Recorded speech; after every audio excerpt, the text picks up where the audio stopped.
Viewers, இது செவரட் யூவியா. இதில் என்ன கஸ்டமர் கம்ப்ளைண்ட் கேட்போம்.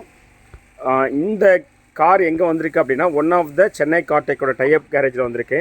சார் சொல்லுங்கள், இந்த வண்டியில் என்ன கம்ப்ளைண்ட்டு? ஸ்டார்டிங்கில் வந்து என்ன ஆகுதுன்னா, ஸ்டார்ட் பண்ணும்போது ஆயிலிங் வந்து ஏறி இறங்குது. ஓகே. அதே மாதிரி வந்து வண்டி அடிக்கிற மாதிரி இருக்குது. அந்த செக் இன்ஜின் லைட் எரியுது. ஓகே, செக் இன்ஜின் லைட் எரியுதான்னு செக் பண்ணிடுவோம். ஆமாம், செக் இன்ஜின் லைட் எரியுது. ஏபிஎஸ் லைட் வார்னிங் இண்டிகேஷன் எரியுது. அதே மாதிரி இந்த அடைக்கிற ஃபீல் நல்லாவே தெரியுது என்ஜினில். என்ஜின் பேர் பார்க்கலாம், அடைக்கிற சவுண்ட் எப்படி பார்ப்போம்.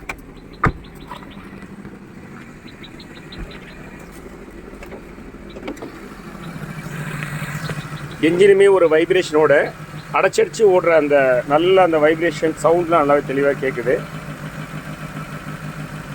ஸோ இதுதான் ப்ராப்ளமா சார்? ஆமாம், இதுதான். பிக்கப்லாம் எப்படி இருக்குது சார்? பிக்கப்லாம் நல்லா தான் இருக்குது. பிக்கப் நல்லா இருக்குது. பிக்கப்லாம் நல்லா இருக்குது. அதுதான் இந்த கம்ப்ளைண்ட் வந்த உடனே அப்படியே லைட்டாக அடிக்கிற மாதிரி இருக்குது. ஓகே, அதிகபட்ச ஸ்பீடு எவ்வளோ போகுது? அதிகபட்சம் 100 மேலே போகுது. 100 மேலே இப்போவே போகுது. சரி, ஆனால் வண்டி இப்போ ஆஃப் ஆகுதுங்களா ஸ்லோ டவுன் பண்ணால்? சில டைம் ஆஃப் ஆகுது, சில டைம் ஸ்லோ டவுன் பண்ணால் ஆஃப் ஆகுது. ஓகே, இதை வண்டி எடுத்துகிட்டு இப்போ சிட்டிக்குள்ளே போக முடியுமா? சிட்டிக்குள்ளே போக முடியாது. சிட்டிக்குள்ளே போக முடியாது, வாய்ப்பே இல்லை. ஓகே, சரி சரி, என்னென்னு பார்த்துருவோம். இப்போ இந்த வண்டியை ஸ்கேன் பண்ணிட்டோம். இந்த ஸ்கேன் பண்ணினதில் என்னென்ன எரர் கூட வந்திருக்கு அப்படின்னா, heat oxygen sensor circuit high voltage sensor 1ல் வந்திருக்கு. ரெண்டாவது exhaust gas recirculation open position performance 2 error கூட வந்திருக்கு. ஸோ இதை ஃபஸ்ட் நம்ம கிளியர் பண்ணுவோம்.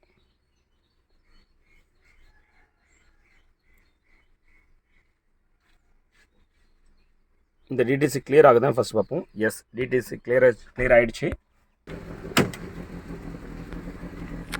திரும்ப ஸ்கேன் பண்ணி பார்க்கலாம் எரர் கூட ஏதாச்சும் வந்திருக்கு அப்படின்னு. செக்கிங் லைட் இன்னும் எதுவும் வரல. ஆர்பிஎம் ஏறி இறங்கு தான் பார்ப்போம். ஆர்பிஎம் ஏரியர் இறங்கல, ஆனால் ஆர்பிஎம் ரொம்ப ஹையராக இருக்குது. இங்கே பாருங்கள், 1500 ஆர்பிஎத்துக்கு இருக்குது. அவ்வளோ இருக்கக்கூடாது. ஒரு 850 800 இந்த ஆர்பிஎம் தான் சரியான ஆர்பிஎம்மாக இருக்கணும். சரியா? ஸோ இப்போவுமே ப்ராப்ளம், அதாவது செக் இன்ஜின் லைட் கிளியர் பண்ணதுக்கப்புறமும் ப்ராப்ளம் சால்வ் ஆகலை. டெம்பரரியாக வந்து பார்த்தோன்னா செக் இன்ஜின் லைட் வரல அப்படின்னு தான் நம்ம எடுத்துக்க முடியும். இப்போ நம்ம லைவ் பேராமீட்டர்ஸ் போய் பார்க்கலாம். என்ஜின் ஸ்பீட் 1500 ஆர்பிஎம் ஓடுது. இது அப்நார்மல். ஸோ இன்ஸ்ட்ருமெண்ட் கிளஸ்டரில் காட்டக்கூடிய 1500 நமக்கு ஸ்கேனிங்கில் காட்டக்கூடிய 1500 சரியாக தான் இருக்குது. ஆனாலுமே இது அப்நார்மல். இந்த அளவுக்கு ஆர்பிஎம் இருக்கக்கூடாது ஐட்லிங்கில். டாட்டர் ஃபியூல் ட்ரிம் வருது இல்லையா, இது -39 ரொம்ப எக்ஸ்ட்ரீம், ரொம்ப அதிகம். That's not okay. Throttle position sensor வந்து 13.121 வருது. இதுவுமே நாட் ஓகே.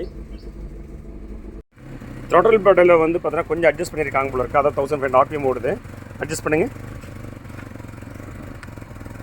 இந்த வண்டியை பொறுத்தவரை த்ராட்டில் பெடல்லாம் வந்து பார்த்தீங்கன்னா மெக்கானிக்லாம் நம்ம அட்ஜஸ்ட் பண்ணக்கூடாது. ரொம்பவே ஆஃப் ஆகிடுச்சு.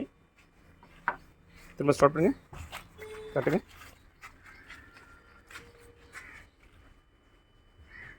ஸ்டார்ட் பண்ணுங்க.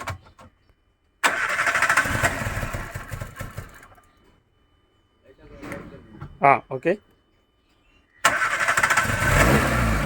விட்டுருங்க.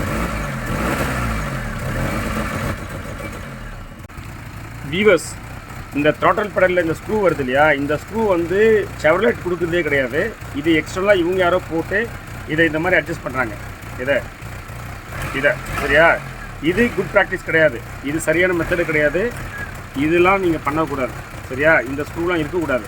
இது தானாகவே ஓகே ஆகும். இது வந்து எலக்ட்ரானிக்லி தான் நீங்கள் வந்து த்ராட்டல் படி அட்ஜஸ்ட் பண்ண முடியும். மெக்கானிக்கெலாம் இந்த மாதிரி ஸ்க்ரூ போட்டு அட்ஜஸ்ட் பண்ணிங்கன்னா நிறைய பிரச்சனை வரும். முதல்ல இந்த ஸ்க்ரூ எடுத்துரும். இப்போ நம்ம ப்ரோக்ராம் பண்ணதுக்கப்புறம் ஐட்லிங் ஆர்பிஎம் பர்ஃபெக்டாக நிற்குது. இங்கே பாருங்கள், நான் த்ராட்டல் பாடி தான் இப்போ பாருங்கள், நான் ஆக்சிடென்ட்லாம் அழுத்தவே இல்லை. சரிங்களா? அழுத்தவே இல்லை. ஆர்பிஎம் வந்து பார்த்தீங்கன்னா நல்லாவே வந்து நிற்கிது. முன்னாடி 1500 ஆர்பிஎம் இருக்கும். அது போக இந்த நீடில் மேலேயும் கீழே ஏறி இறங்கிச்சு.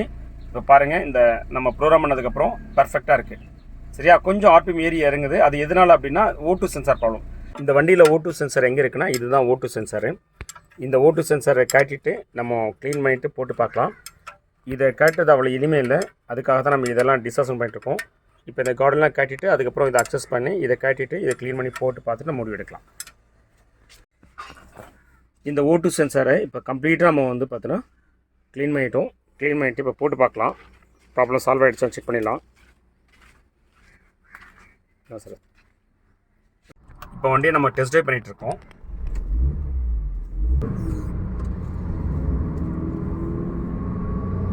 இப்போ பக்கா ஒர்க் பண்ணுது. நம்ம அந்த சென்சாரை கம்ப்ளீட்டாக க்ளீன் பண்ணி போட்டதுக்கப்புறம் O2 சென்சார் ப்ராப்ளம் சால்வ் ஆகிடுச்சு.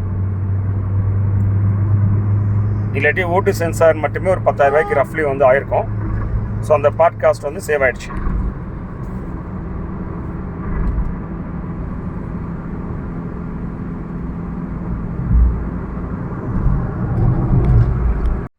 இந்த வண்டியை டெஸ்ட் ட்ரைவ் பண்ணிட்டு வந்து இப்போ ஸ்கேன் பண்ணி பார்த்தா O2 சென்சார் ப்ராப்ளம் சால்வ் ஆகிடுச்சு. ஆனால் மேப் சென்சார் இஷ்யூ உட்காருது.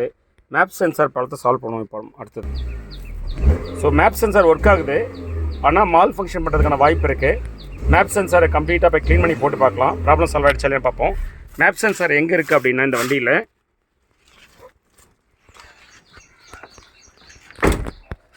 மேப் சென்சார் இருக்க இடம் வந்து பார்த்தோன்னா இதுதான் மேப் சென்சாரு. ஸோ இப்போ இதை க்ளீன் பண்ணி போட்டு பார்க்கலாம். சார் அது மேப் சென்சாரை க்ளீன் பண்ணி போடுங்க. இதான் மேப் சென்சாரு.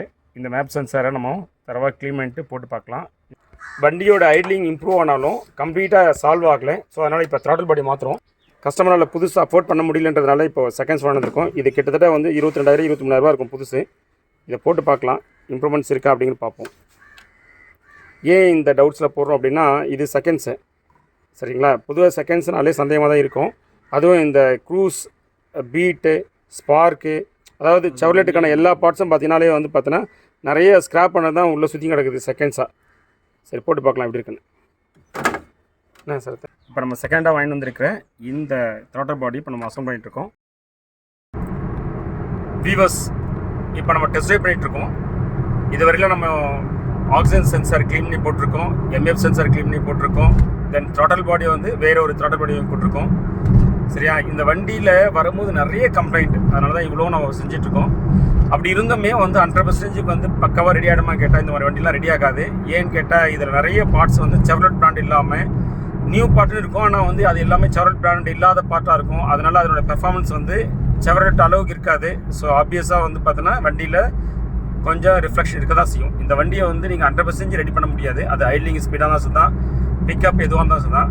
அட்லீஸ்ட் ஓரளவு ரீசனபிளாக வந்து ஓட்டுற அளவுக்கு ரெடி பண்ண முடியும். அதுதான் இப்போ நம்ம பண்ணிகிட்ருக்கோம்.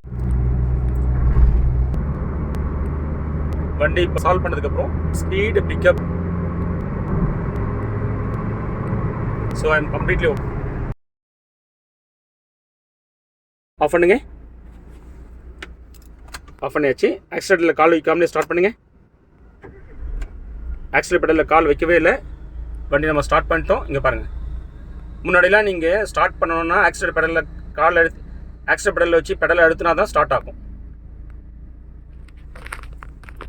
ஆமாம் தானே சார்? முன்னாடிலாம் ஸ்டார்ட் பண்ணால் நீங்கள் ஆக்சிலேட்டர் பெடல் வச்சு அழுத்தினா தான் ஸ்டார்ட் ஆகும். கஸ்டமர் விடும் போது கரெக்டாக இருந்தேன், இந்த மாதிரி ஸ்டேஜ் தான் இருந்தது. ஓகே. ஆனால் அதுக்கப்புறம் கம்ப்ளைண்ட் வந்து ஆக்சிலேட்டர் கொடுத்தா தான் வண்டி ஸ்டார்ட் ஆகும். வியூவர்ஸ் இப்போ சரத் என்ன சொல்கிறாருன்னா, இந்த கஸ்டமர் கொடுக்கும் போது இவ்வளோ ஒஸ்ட்டாக இல்லை, ஆனால் லேட்டராக வந்து இட் பிகேம் ஒஸ்ட்டு. இதனால் வந்து ஒர்க் ஷாப்பில் இந்த ப்ராப்ளம் வந்துட்டான்னு அர்த்தம் இல்லை. சில டைம் சில கார் வந்து பார்த்தோன்னா அது கோயின்சிடெண்ட்டாக வந்து பார்த்தோன்னா ஒர்க் ஷாப் வந்ததுக்கப்புறம் இந்த மாதிரி ப்ராப்ளம் வரலாம். அதனால் உடனே ஒர்க் ஷாப்பில் வச்சதுக்கப்புறம் தான் அந்த ப்ராப்ளம் வந்தது, நான் கொடுக்கும்போது நல்லா இருந்துன்னு சொல்லிட்டு இந்த மாதிரி விதண்டாவதெல்லாம் சில கஸ்டமர்ஸ் பேசுவாங்க. அந்த மாதிரிலாம் நீங்கள் தயவு செஞ்சு பேசிடாதீங்க, சரியா? இது வந்து பார்த்தோன்னா இந்த மெக்கானிக் வந்து பார்த்தோன்னா ஒரு அன்ஃபேர் ஆகிடும். திரும்பவும் நம்ம இப்போ வந்து வண்டியை ஸ்டாப் பண்ணி திரும்ப ஐட்லிங் செக் பண்ணி பார்க்கலாம். வண்டியை ஸ்டாப் பண்ணுங்க சார்.